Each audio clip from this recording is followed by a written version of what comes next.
recite it, and then the intent was missing. Only the content has been been done. Yes. So there was no one who will explain. Even the guru from whom it was like when I got Upanayana, it was like a big forum. I mean, it was like almost 100 people were there. It's a Samohika Upanayana. Okay. So there was just a guru who came, and then later my father just explained for 1 week, and then that's it. I mean, it was on my own. I didn't. Later, I met one other guru. He explained about these mudras, how to use the mudras. Okay. But then even I forgot those mudras also now. I asked him, what is this text? Then he said, you have to do at least for 3 to 4 years. Then you will know by yourself. Okay. 3-4 years became almost 10 years now. So after 10 years, I came to know because of this session. Yeah. Correct. So I think whatever we are doing as rituals, there is a spiritual meaning inside that, which we don't know. For everything, even when going to temple, also there is a spiritual meaning, which we have lost. No, actually, I don't know how many of you really observe what is there in the temple. There will be a tortoise outside the temple. Have you seen that? Yes, I have seen. Okay, what is the sanctity of a tortoise? Any idea? It is pulling things inside, no? Yeah, five senses. Yes. You pull it inside. Correct. Right, and then normally the door, if you go to old temples, the door to enter will be smaller. Yeah, correct. So that you can hit your head. Bend and enter. Yeah, you have to bend and enter because you are literally prostrating or throwing out your ego. Correct. And you are entering. So when you enter, there is darkness and there is light. Yes.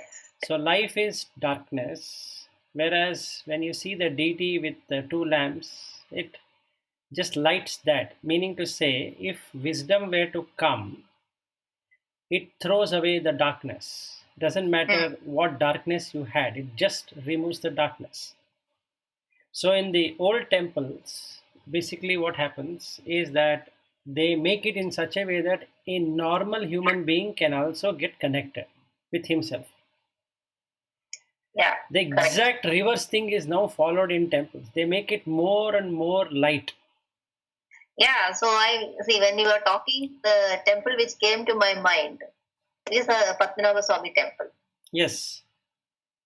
So there, when you go, it's a very huge temple. When you go inside that place, it's a small door. You have to bend and enter, and it is full darkness because they are not allowed any light, electric light to be inside. Correct. There are only lamps.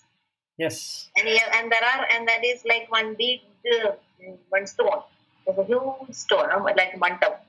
On that there are steps you have to climb. You can hardly see the steps because it is dark. Yes. And then in that there is 3 doors are there. That's where that Vishnu is lying. Like that it is. Yes. So there inside there is light. Meaning light means lamps, not light.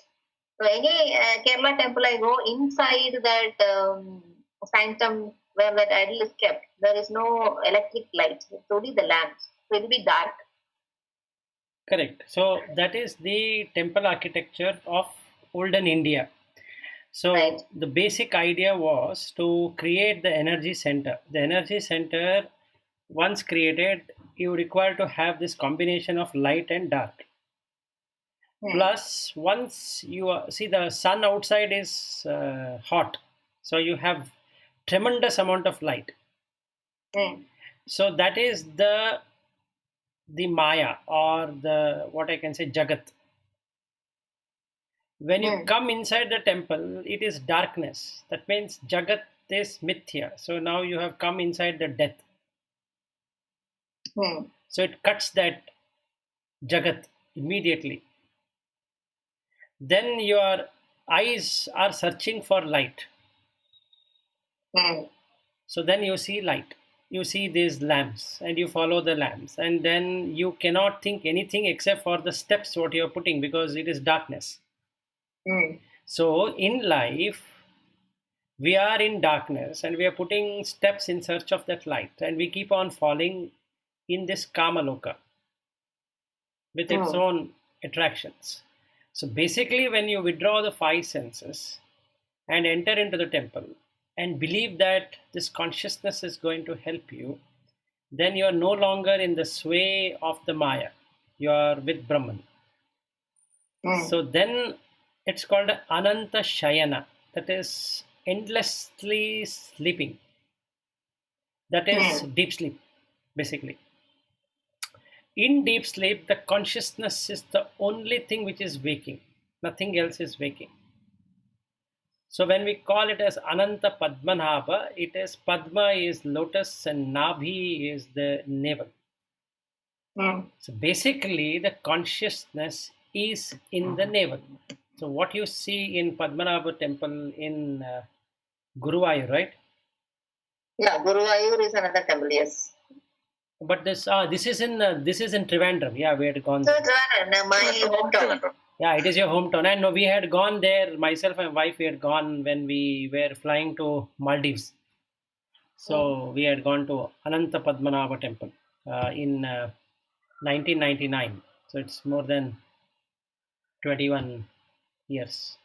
Okay. Yeah, it is 21 years. So basically, that's the meaning of it, Lata. So the Ananta Padmanabha, Padma is the lotus and Nabhi is the navel, and Ananta is endless. The consciousness is endless, and it has entered through the navel. So the consciousness is the center of, and it is installed in the navel, whereas the heart is the center of the mind and the head is the center of the intellect. So you have buddhi, and because of this wrong buddhi, ahankara gets developed, and that we call it as heavy-headed person.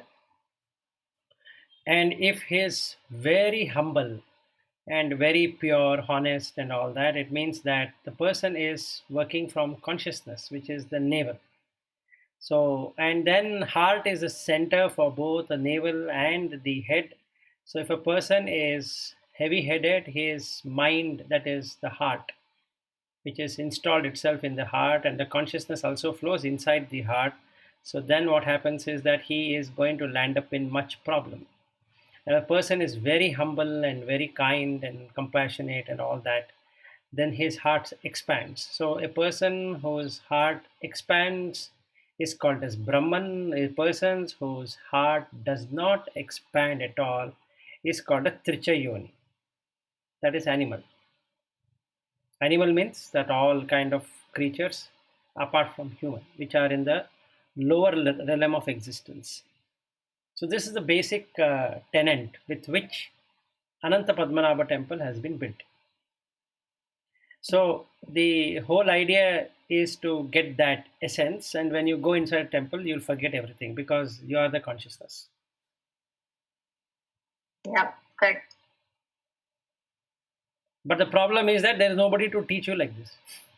Yeah, there's nobody to teach like this. That's true. Even in Guruvayur also, it is very dark. You can hardly see that. Yes. Inside that. So all the olden temples, including coastal Karnataka, Maharashtra, and all Indian temples, which are pretty old, including Meenakshi temple and the this one, what is that? Yes. Tirupati. Yeah, Tirupati, they have lighted it up, so that doesn't look nice. But then, actually, none of the temples should be lighted. It should be only the yeah, correct. See, when I came from Kerala in Trivandrum, there are so many old temples. So I have got used to going to those temples. Then first time I came to Bangalore, and then these temples, it was full of light, tube light. And all that Kerala temples are stone paved. It's all stone, and nothing is tiles and things like that. And I was when I came to Bangalore at that point of time. But here is all tiles, mosaic. So then I was not getting that temple feeling actually. Correct. But one temple was there, two temples which I like in Malleswaram. The Skadu Malleswaram, I felt it is like an old temple. Yes, that is the only, I that and this Gavi Gandhareveshwara temple in Baswangudi, that also has darkness. Actually, all the temples around are built in that way, and then you have this. What is that? You have the sanctum sanctorium, and that is where they would have put lot of different kind of metals. This is the idea which the Muslims could not understand when they invaded India. They could not understand why they have put all this gold and silver and different kind of metals, and what's the use of it. So they thought that the Indians at that time had an intent of keeping jewelry there, so they started destroying the temples. Because when you put all these ornaments and or not ornaments, so basically you put all these metals, it creates vibration. So as soon as that vibration hits the Sahasrara chakra of that deity, it illumines all the people around it. So basically, those people who cannot meditate, for them these temples are the best thing to do, because then when they enter into temple, they can get that relaxation which should have happened even without those temples. So when the invasion happened, they couldn't understand, and even the people who were rulers at that time and the subjects who were there, they could not understand. So it will ultimately become just like a ritual. So this, in my opinion, since I can remember my past life of 7 AD, so then I can say that these temples were built in that way. Even in Chanakya Niti, he speaks about how the temples are to be built. In fact, without reading, I had told my father-in-law and my wife also that why temples were built in 4 different corners. Because there are 2 things. One is to have a barrier from the nature. They would destroy like rains and storms and sun and all that. And also it's a way to balance out things, because all the kalashas which will be there on top will be having rice and these grains and other things which will balance the bad effects of the humanity in terms of destruction, plus the faith, right? So now at the time of the Mauryan Empire, the basic thing was how to collect tax.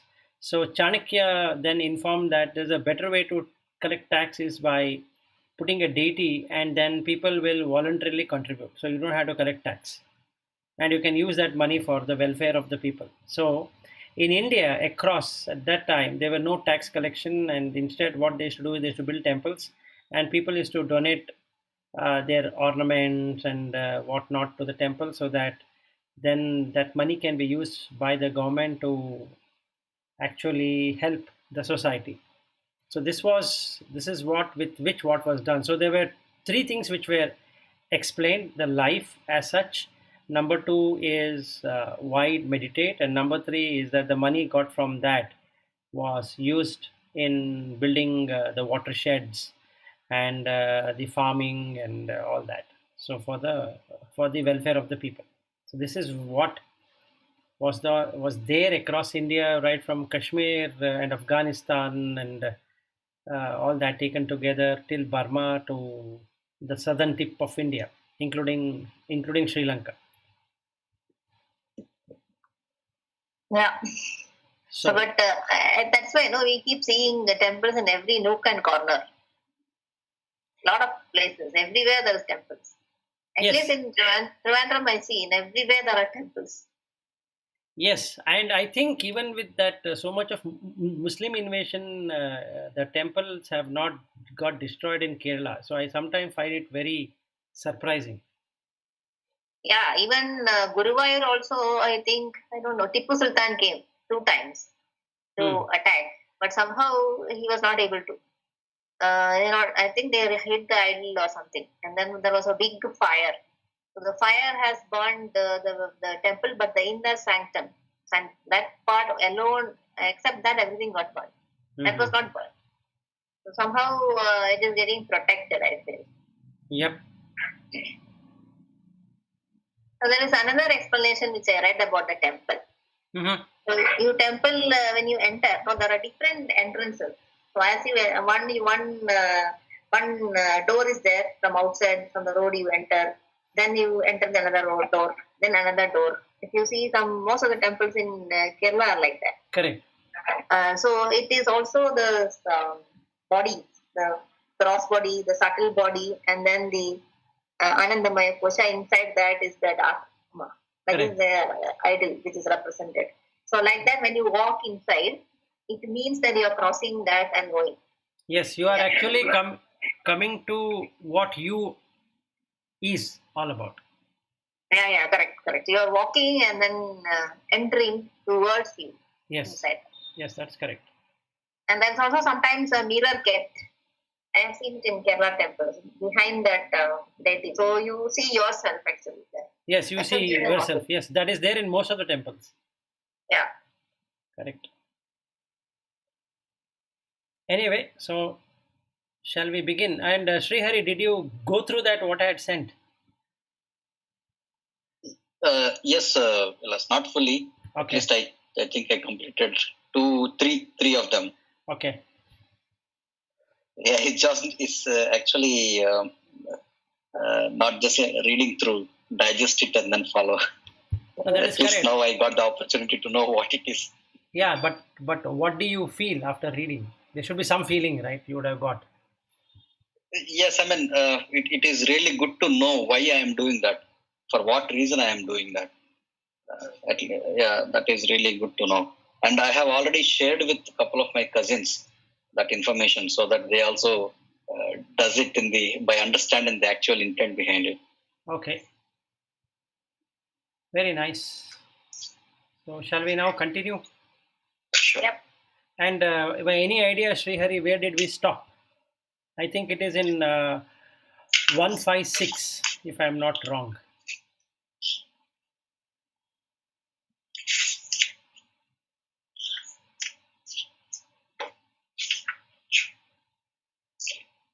Yeah, this Atma Anatma Vivekam is done. Yeah. Yes, about this Maya Kosha or something. Yeah, so we finished that the Annamaya Kosha, and then we were talking about body. Okay, I'll start with 155. So if it is because it's been long time. So he says Purvam Janehi Adim Mritehi Apina Ayam Asti Jata Kshanah Kshanaguna Aniyata Swabhavah Na Ekah Jadah Cha Ghatavat Paridrishya Manah Paridrishya Manah Swatma Katham Bhavati Bhava Vikaravetta. So Purvam Janehi Adhi Mritehi Apina Ayam Asti. Before birth and as well as after it is dead, this body does not exist. This is the first stuff we need to master. So in my meditation, what I generally do is I'll start from copulation process. So what happens during copulation of anyone, including the parents? So you only get a liquid. There is no person there. It's just a liquid. And the liquid enters into the body. And the egg has just then come down. And if the mother is or that lady is in the right rutu, that is right condition, that is she is in her 12th or 13th to 14th day to 19th day of her cycle, then this fluid which has come from the father, and then they meet. It's not that I have met. they meet, and the consciousness enters along with the mind. That's all what is happening. So this deha, what we call as the dahati iti deha, that is which burns, keeps on burning moment to moment, is deha, needs to be looked in that way. So it is very good to contemplate if you really want to go deeper, right from copulation state. So we all have got married and we have done what we should have been doing. So it is good to watch what we did and how we came into existence and how our children came into existence. It's without this, it wouldn't have happened. So there is no secret in that, or there is no shyness in that to see what is happening, because that's what gave the birth of the individual. Because it was in the stomach for a long period of time, we've not seen the growth. What if you are able to see minute by minute growth, which is what we are seeing right now in our children, in ourselves, in our parents, and in every one of us? That means this body is one thing which keeps on disintegrating. That's the reason it is called a deha. Dahati iti deha. And we also called is sharira. Kshinati iti sharira. That is, it keeps on decaying and decaying and decaying. Kaya. Kaya means it's a collection. So what gets collected is the kaya. So we can see that before it never existed, after it doesn't exist. Jata kshanah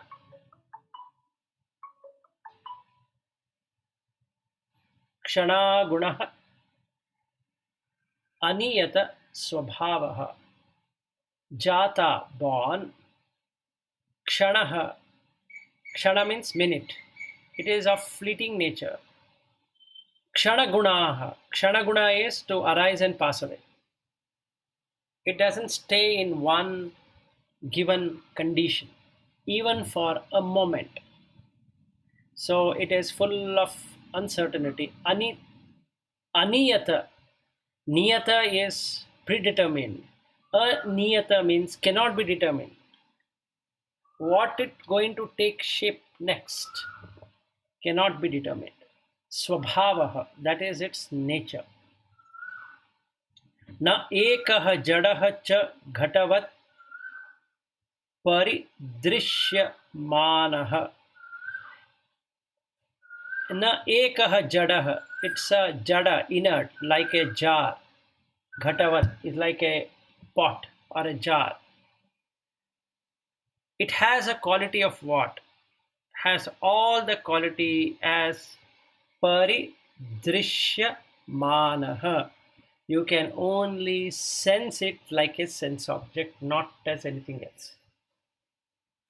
Na, then swatma katham bhavati bhava vikaravetta. Swa atma, this self. Katham bhavati bhava. How can it become by itself? This inert body. Vikaravetta, when it is changing like this. So actually what happens, how do we see it, is that the light is moving. It shows as though there is a moment to moment transaction happening, just like the movie. So as soon as the movie starts, it starts with something, there is movement, but the movement is created by what? Movement is created by consciousness. In this particular case, it is the electricity which is creating that movement. And there is darkness. Darkness is the ignorance. So all the people are glued to the screen. They are observing themselves in those roles which are coming on the screen. Some people cry when an emotion comes. Some people laugh when a different emotion comes. Some people torture themselves. Some people feel good about themselves. Some people hate the movie. Some people love the movie. But the movie as such is Maya. The body came there and at the end of the movie, the body disappeared. Okay, and people get up, then they go to their homes. While going to their homes, they do the smarana, that how good was the movie or how bad was the movie, how was the experience and all that. This is the craziness of the mind, because it picks up this and starts reliving its life. And who is stuck in this? The Atma. Because now Atma is the one which is providing the energy to this. So how can Atma, which is just the light shining, can be treated as something which is the body and the mind? That's his question. Then in the verse number 156, Pani Padadiman Deha Deho Na Atma Vyange Api Jivanat Tat Tat Shaktehe Anashaktah Cha Na Niyamaha Niyamya Niyamyaha Niyamakaha Pani Padam Deha. This body, which is a collection, is made up of Pani, hands, Pada is legs, Adi, like that. So you have 5 karma indriyas, Pani, Pada, then Payu, Upasta, Vak. These are the 5 karma indriyas. And we have spoken a lot on the Jnana Indriya, so it consists of all of this. Na Atma, cannot be the self. Vyange api jivanat. Let us say if hands and legs were to be cut off from the person still lives. He doesn't die just because the legs are not there or the hands are not there. Now today, whatever the disease is coming, if we give paracetamol and a lot of other medicines, then the body recovers, so that the person doesn't die. That means if the body was the life, then as soon as something would have happened, it should have died. It is not. Tat tat shaktehe anashatcha. It continues to function just as efficiently as before. Na niyam yaha niyam akaha. This proves that niyamakaha, there is no ruler. There is no ruler in the body, but it is subject to rule. Meaning, the body is not the ruler, body is a subject. Because of this self, the body exists. If there was no self, then the body wouldn't have existed at all. So you are not that body. Deha tat dharma tat karma tat avastadi sakshinah satata eva swatah siddham tat vai lakshana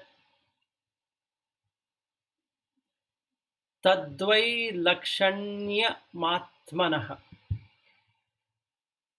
From these body characteristics and activities, deha tat dharma tat karma. Actually, another way to contemplate than what I said earlier is to look at each of these organs, from heart to lungs to liver to intestine to gallbladder, spleen, then kidneys. All of them, eyes, ears, nose, tongue, they have their dharma. They don't do anything other than what they are designated for.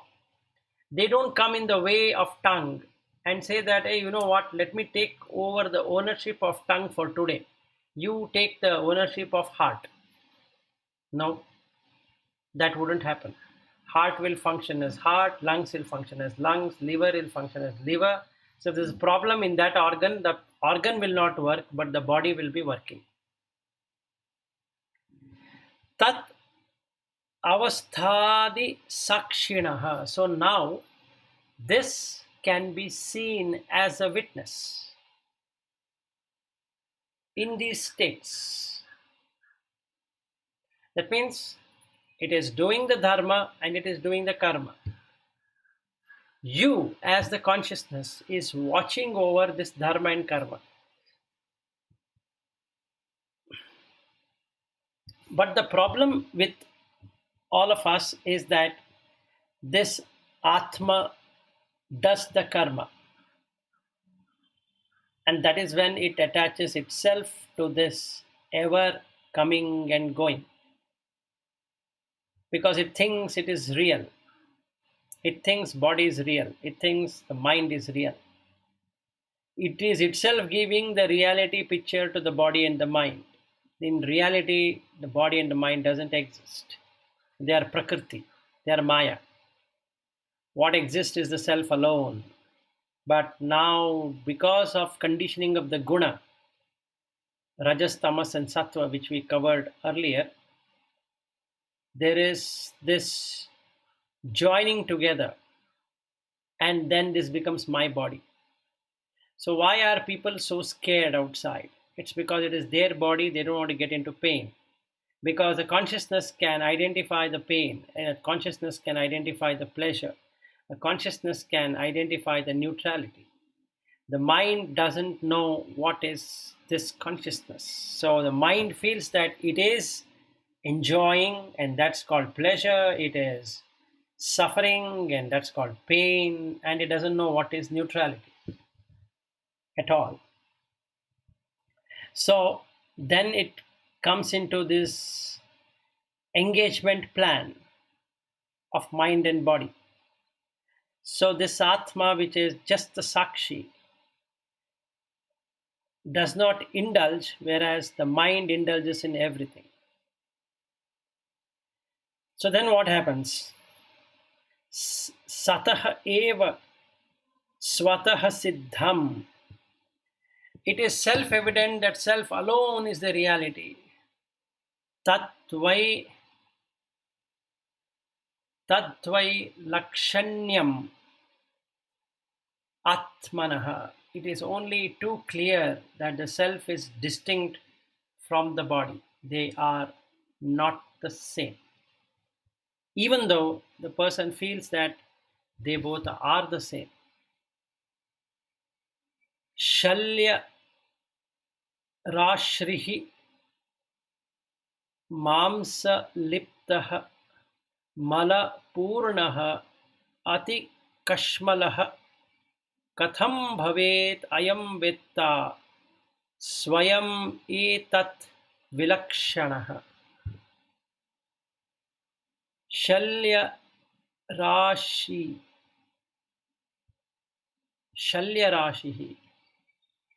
Shalya means bones. Shalya Rashi is a heap of bones. Now if you take from the head to toe, all that we find are bones. But it is magically covered by the flesh. Mamsa liptaha. Malapurnaha, full of filth. Ati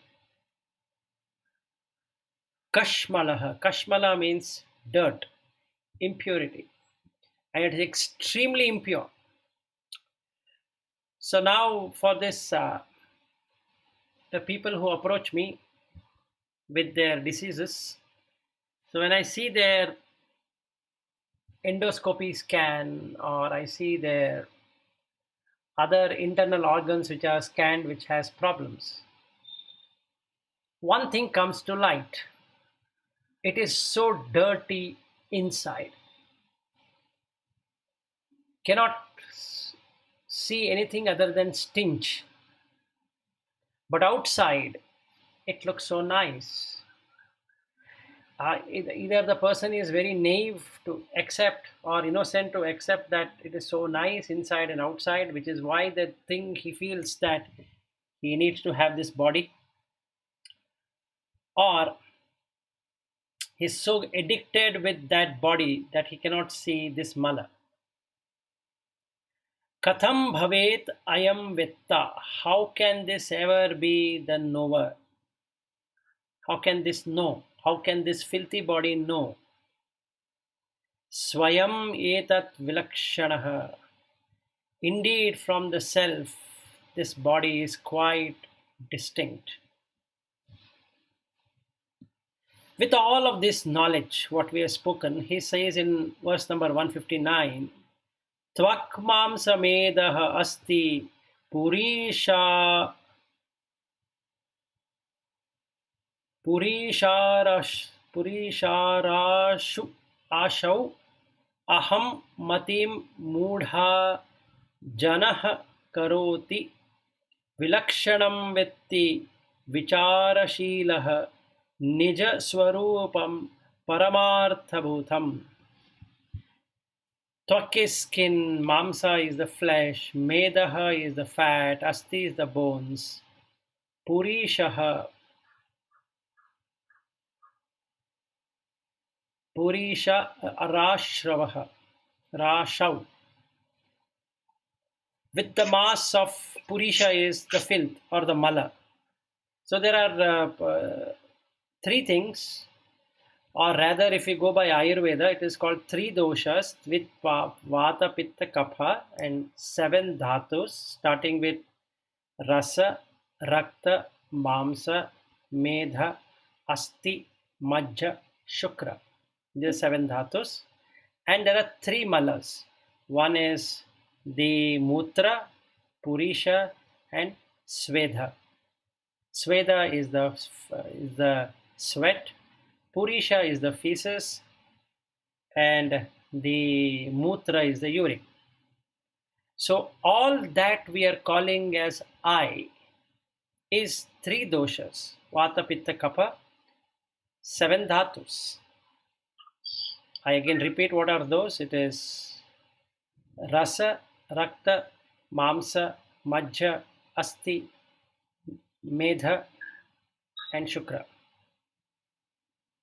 So I interchanged it. Actually, the 4th one will be Medha and the 6th one will be Majja.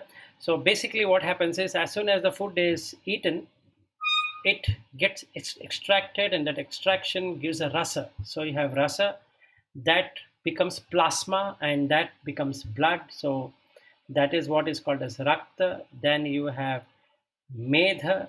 So the mamsa is the flesh. So it converts into tissues and flesh. And then the same food, what is being eaten, will become medha, that is the fat.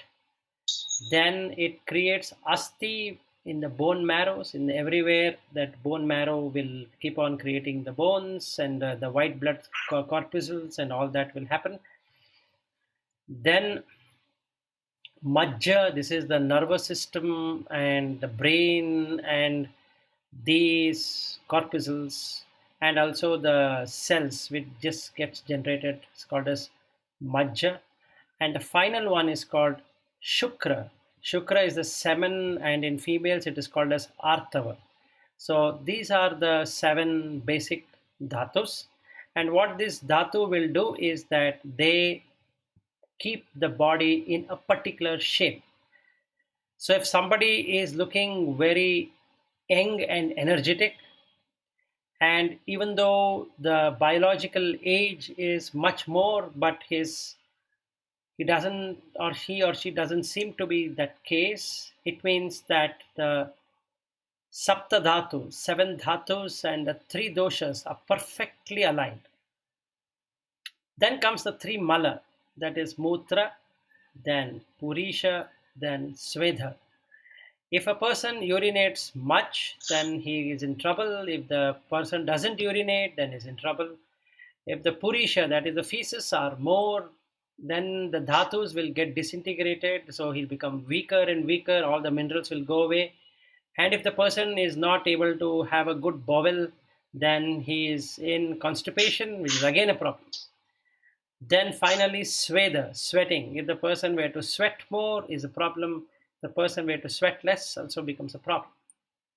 So, what we are talking today as a person, as a name, is only these three doshas, seven dhatus, and three mala. That's all what it is. So he's saying that tvak mam sameda asti purisharashau aham matim muda janah karoti. And aham, I am, matim, that is having a intellect, that I am, muda janah karoti, that foolish person will say that I am this, I am that. Meaning what it means is that sometimes we feel that I look smart, I look young, I look healthy, I look this, I am tall, I am short, and all that. And I look beautiful, I look handsome, or whatever that adjectives which are given. It's foolishness. Because it's only mala, nothing else. So, vilakshanam vetti vicharashilaha, but he who knows the distinction of what with what, that this is only a collection of these things called as tvak mamsa meda asti purisha. He doesn't get attached to it.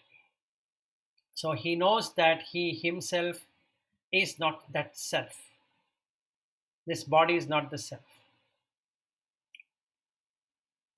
Nijaswarupam paramarthabhutam, knows the self to be his very own nature and as an absolute reality, but mingled with the bhuta, panchabhuta, that is akasha, vayu, agni, jala, prithvi.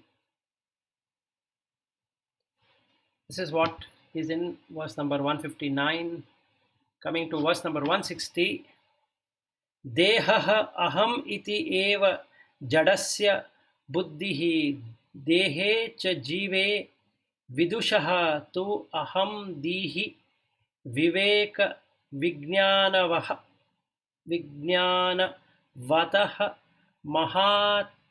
mahatmanah brahma aham iti eva matihi sat atmani. Deha aham iti eva jadasya buddhihi. I am this body, thus alone thinks that madman or a foolish man.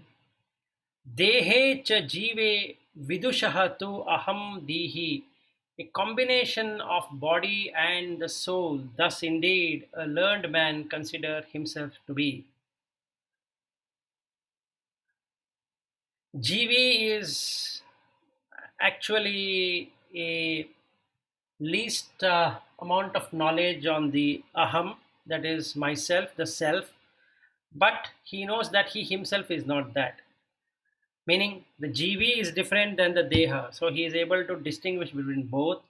Viveka vijnanavatah mahatmanah, but one possessing knowledge born out of discrimination, for such a great realized person. Mahatmanah. Atmana is the person, Mahatmanah is that realized or great person. Brahma aham iti eva matihi sa atmani. I am Brahman, thus alone he thinks and does not think anything other than this. So he gives in three stages. First stage is a mudha person who thinks he is the body, does everything to protect his body. The second person is a slightly knowledgeable person. He has gone through the scriptures, he understands what it is, so he knows that jivi is separated out of the deha. Jivi is different, the deha is different, that is far better. But the third one is the person who knows that he has got nothing to do with the body and the mind. So that for that great realized person, he thinks he is Brahman. Now the question comes, what is this word called as Brahman? Okay, so here is the explanation so that we don't have any mistaken identity of this Brahman. Bra means to expand. Man is manas. The chittas which are contracting all the time with raga, dvesha, moha, suddenly drops this raga, dvesha, moha, and instead starts reflecting the consciousness. And that's the reason the self, Atma, is called as a reflecting consciousness. It reflects the original consciousness. Okay. And this Sakshi, this Atma, keeps on looking at the mind and the body, attaches itself to the mind and body. Now, in this particular case, by understanding what is reality and what is not reality, the Anitya and the Nitya, the person's Viveka has grown, and in that way his Prajna, wisdom, has come up. Now the Prajna lights up in showing that it is expansive consciousness. It's just a consciousness and it's ever expanding. It's called as an expanding universe. If we were to take the Upanishad, they found it long time ago that the universe is expanding. And now the scientists are saying that universe is expanding. So basically, consciousness always expands. It does not contract. So where do you feel this expansion? This expansion is felt in the heart. So you'll have a blissful experience. What is bliss? This expansion is bliss, where you forget who you are. And you will join yourself with that original self. Original self is this expansion. Brahman means manaha, Brahma iti. That is, the mind is expanding and expanding and expanding. And that's the reason it is called as Ananta, endless, Adi, beginningless. Purushottama, that is in the Purusha, that is this person called as I. It is Uttama because it has come out of that I in the senses, I in the body, I in the mind. Okay, and then we have so many words to define Vishnu. So all those, what really is explained is about this expansive nature of the mind. So when the Arishad Varga, that is Kama, Krodha, Lobha, Moha, Mada, Matsarya, that is Kama is the sensuality, the Krodha is the anger, Lobha is the greed, Moha is the delusion, Mada is intoxication, Matsarya is stinginess. So once all these six are thrown away by this consciousness, which had attached itself thinking that it is the reality, now sees itself in everything.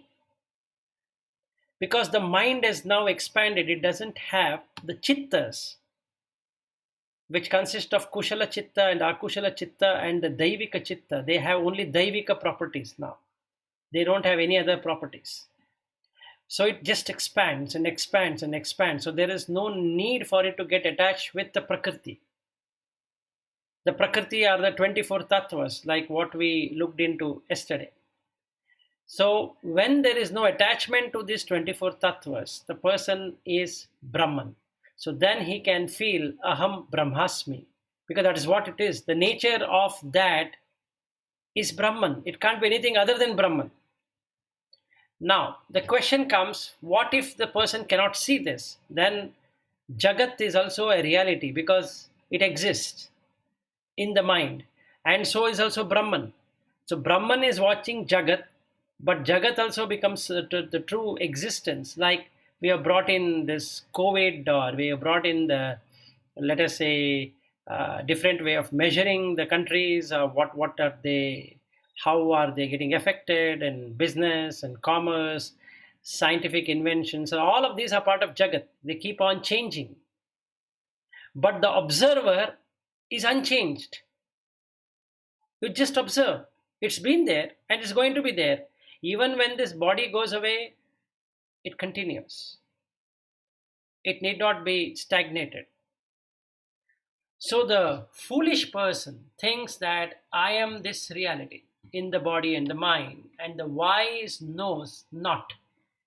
Meaning, the wise knows that for what this is to be. So he doesn't get attached because his mind is Brahman. Manaha Brahma. So hope you got to understand what's the difference between the Brahman. So this is the expansion. So if you are feeling expansion right now in your heart region, and you have no thoughts, then you are experiencing Brahman. If there is an identity that I still exist, then it is Atma, because there is existence. That means you still exist within this body, but better than the person who doesn't even know there is something called as Atma. So that is Atmananda. That is, the bliss is restricted to your identity. Brahman is a state when it is no identity. There is nothing to identify with. It is just existence. In existence is only bliss. Sat Chittananda. So Satchidananda Rupam, Shivoham Shivoham. I become auspicious and auspicious because that's all what exists. Nothing else exists. Should we continue or should we end? I think it's almost an hour now. We will end here. Okay, any questions? No questions. No questions, all clear? Clear. So when in normal situations, our heart keeps contracting. Yes. Or staying at the same place. Yes. Based on the situation. Yes. And that is when we become that person. Example, Lata, I can give you one good example. Let us say there are some ambulances going on the road. There's fear. And if you watch your heart, then you get a very bad feeling in the heart. This is a good thing to watch. Yeah, that is that when you hear that something. So I feel whoever is going in that ambulance, let somebody save him. This is what I feel. No, that is fine. But in general, a general person, what does he feel? Yeah. So when you are, for example, when you are going in in the traffic, and then some ambulance is trying to go, then you feel that fear in your heart, is that constriction, whatever. Yes. So you feel constricted. So you are not Brahman at that time. You are yourself. So there is a constriction. There is a fear. There is an anxiety. There is a lot of things happening. So you feel constricted. That is one example. Second example, you are expecting a good result and that result has turned bad. And immediately your heart gets constricted. What about when you feel something good, when you hear something good and you feel very happy? Yeah, that get expanded, but that is what is called as bliss. But that is so short felt. So we are in search of that. Yeah. So, but that actually is a glimpse of the reality. Yes, that is a glimpse of the reality. That you are Ananda. So all we are trying to get always. Yes. We are going behind everyone. Yes, that everybody is going behind that because there is Ananda in the end. So what we have done is that we have made it a rule that you have the what is that? You need to take the pain to enjoy the pleasure. No pain, no gain. That's a better way to put it. Yeah. So you do so many things and then you get something, momentarily you are happy for some time, maybe some days. Then again you do so many things and you get something, then again you feel happy. So like that you keep searching for happiness. Yes. Instead, if a person were to know what reality is all about, He can be in happiness irrespective of the condition. That is Brahman. So Brahman is expanded mind, the mind which is expanded beyond recognition, because that mind was never bound. It by mistake got bound along with the body, and body and mind binded the Atma. So the Atma is the one which will get released from this samsara, because it doesn't have to light up different body again and again and again with the mind. So now it is liberated. It is no need for it to continue. So it remains in bliss forever, irrespective of whatever is happening, irrespective of death happening and this happening and that happening. Anyway, it has been happening. So it's not that it was not happening and now it has started happening. So these pandemics have been happening, and now it is happening during our time. As simple as that. Now we are existing. So if I were to exist 1300 years without dying, I think I have seen so many pandemics by now. Because this body is renewed, I don't have the memories of the past. It seems like, this happening now, but need not be. It's been happening. It's been happening. It's been happening. The world has been changing. The rulers has been changing. The way the life was has been changing. Everything has been changing. Nothing had stayed in the same way at all. So in all of those, there was consciousness. So this consciousness is there all the time.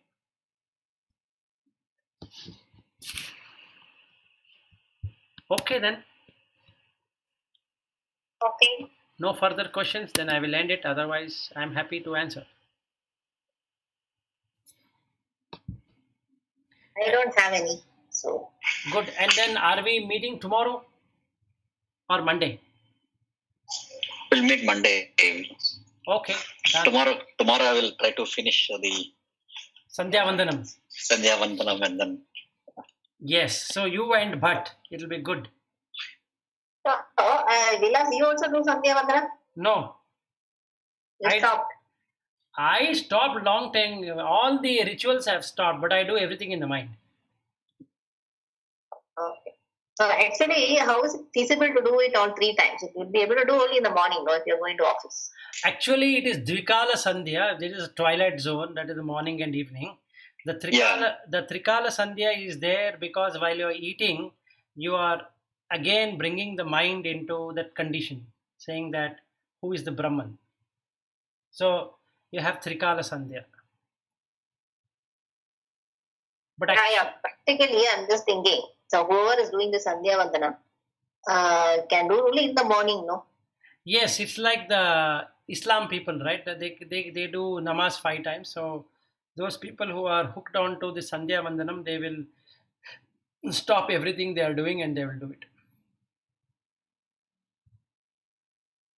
But there are people who does inside their heart, actually, even though they are working or something. Yes, there are people who do that. Yeah, they just have a glass of water next to them, and then they do it. Okay. So that's what I was wondering. You need all this water and all these utensils and all that. And how do you do it in office? Yeah, that is. In office also, at least some people does. I mean, they don't show that it is being done, but they do it in Manas actually. Oh, okay. Because by the time you go reach home in the evening also, it will be 7, 8 and all, right? So that's what I asked. No, actually it is good to do when you are on a riverside, basically. This is for the yogis, not for the bogis like us. But then we do just because it is a ritual to be done. And another thing is that Lata, we all humans, whatever they follow, they have something called as guilt.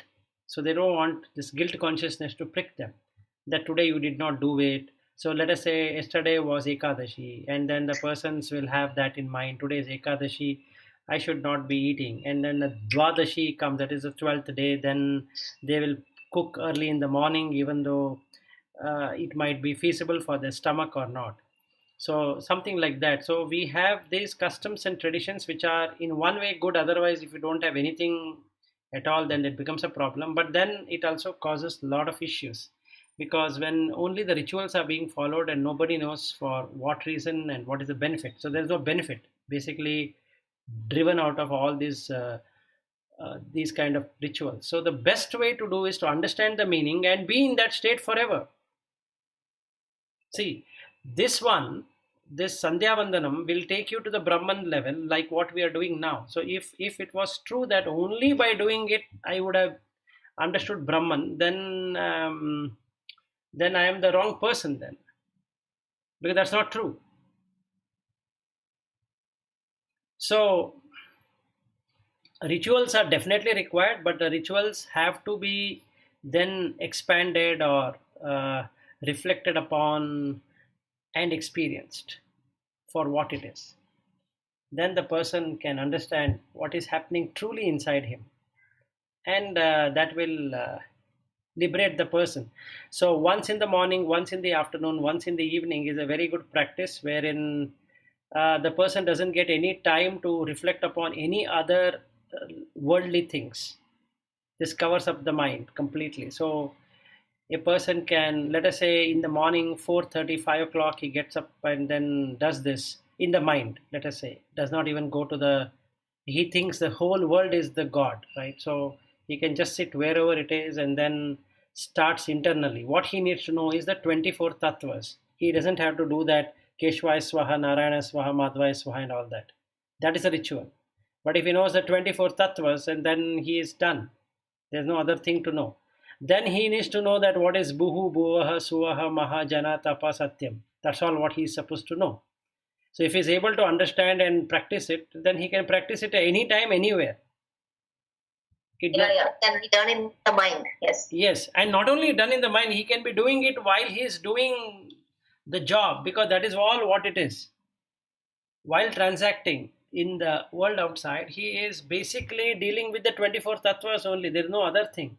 He is dealing with the 5 elements, then he is dealing with the 5 senses, then he is dealing with the 5 tanmatras, tanmatras, and another 5 karma indriyas, so 20. Then there is manas. Everybody has a manas, everybody has a buddhi, and everybody has an ahankara, and everybody is having the mool prakriti. So 24. That's all what it is. So if I say this person, that person, other person, it is all taken together as 24 tattvas. There's no other thing other than that. So he as consciousness is watching these 24 tattvas, which is very good in that way.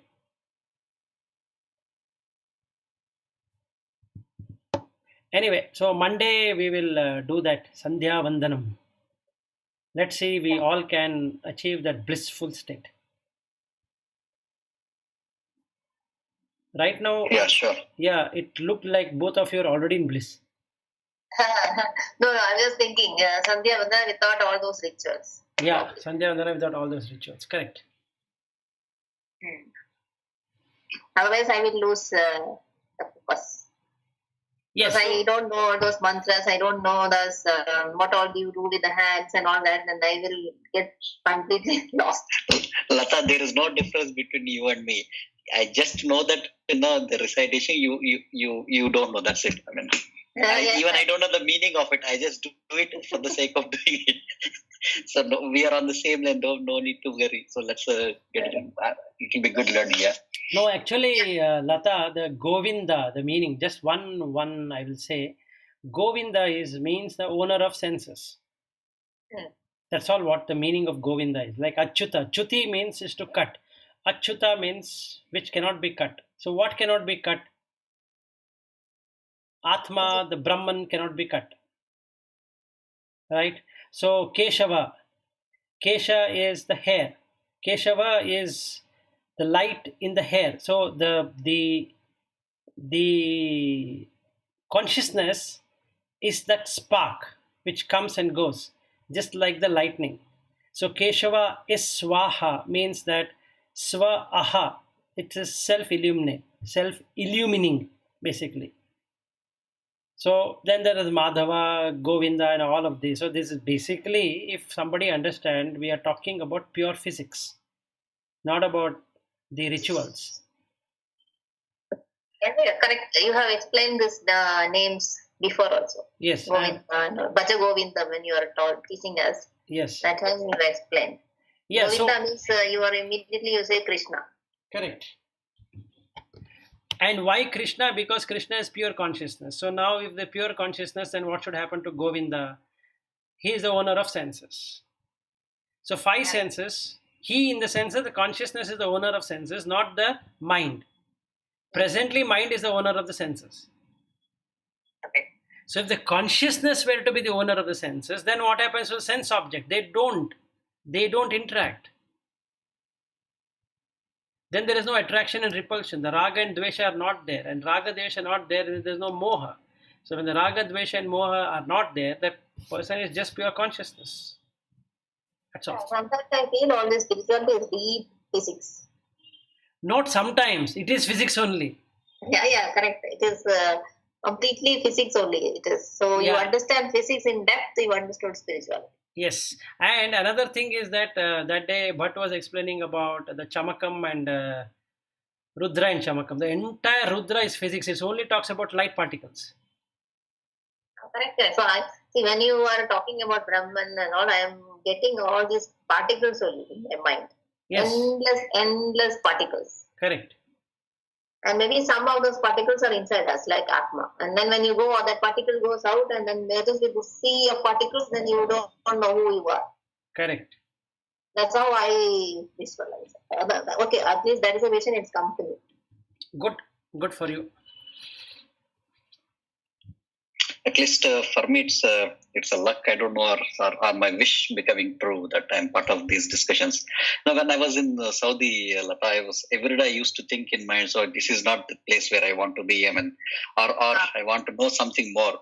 So somehow the opportunity has come. Hari Krishnan gave me the opportunity to come back here, and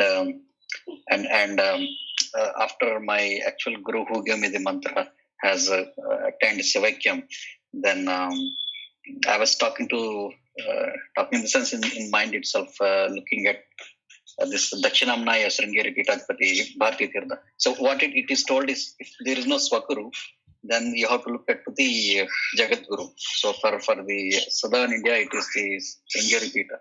So I was looking at him and then asking him what is the next step. So unknowingly, it got me to connected to Vilas and then got into this. So I think there is some resemblance or some connection for what we are thinking, what we are seeking. I think the situations will automatically flow. At least I am a good example. At least I feel that sometimes. Yeah, same thing is with me. So I also didn't have a physical guru. So I was just searching, and I was telling that I was thinking seriously of doing many things actually. Then I thought, okay, in my current life situation, it is not practical.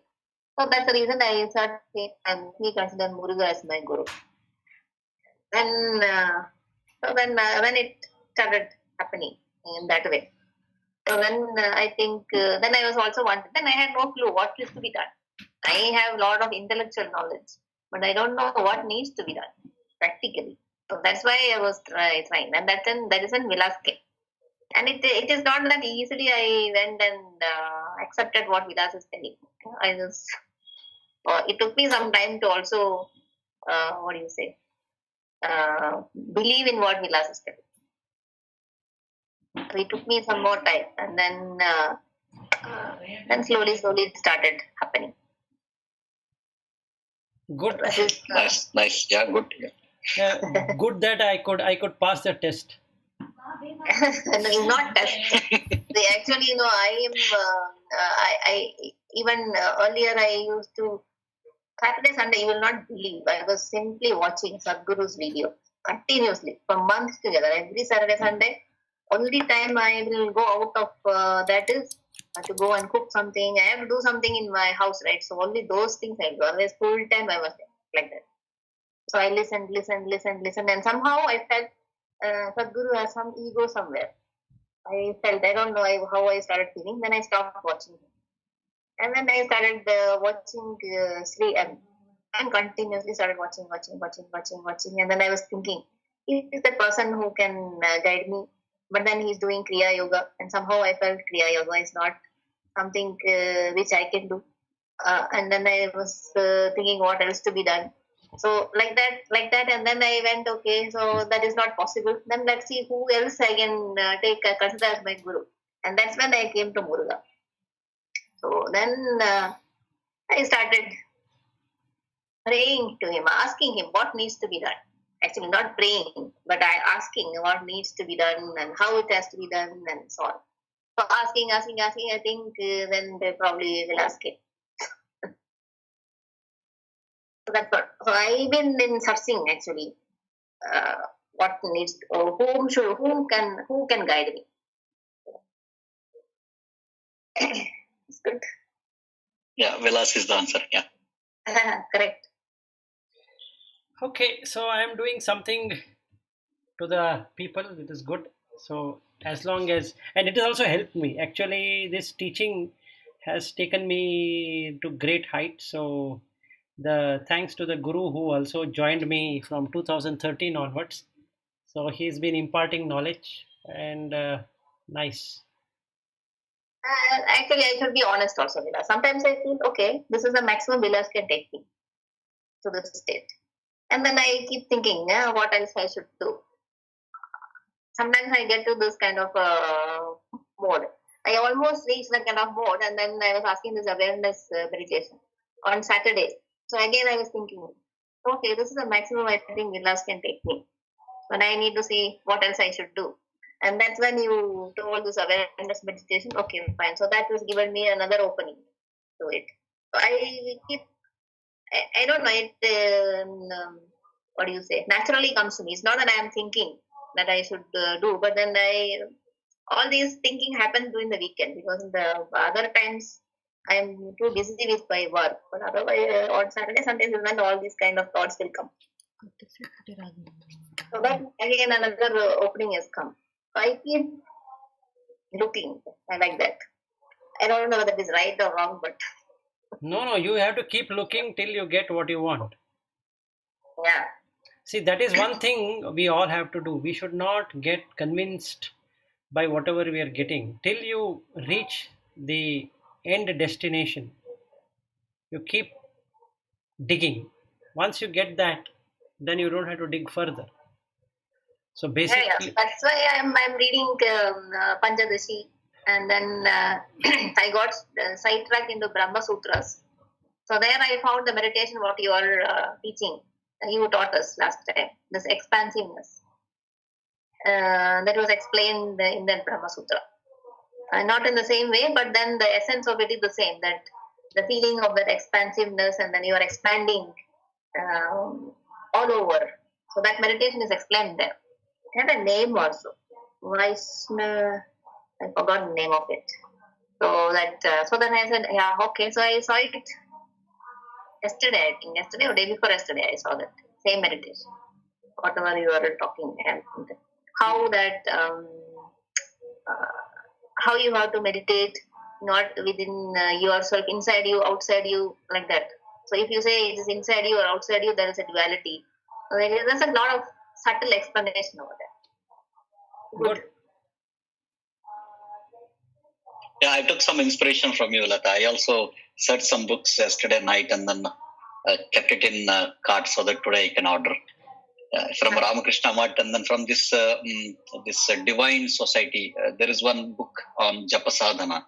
So I'm interested in buying that. I will also buy book. And then I am not buying books. I am reading from the net. You can download all the books. Sometimes I have a big collection of books, but that is all autobiographies and such kind of things. But then these books I keep searching. There are a lot of people you can find who have done commentaries. So I come to 3, and then whichever resonates with me, I read it.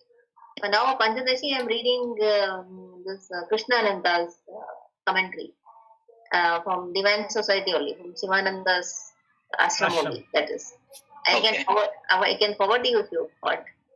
Is it a soft copy or? It is a soft copy. Okay, yeah, please, yeah. I don't have your number. I think Vilas, you have that forwarded the. Yes. After this call, I'll send it to him.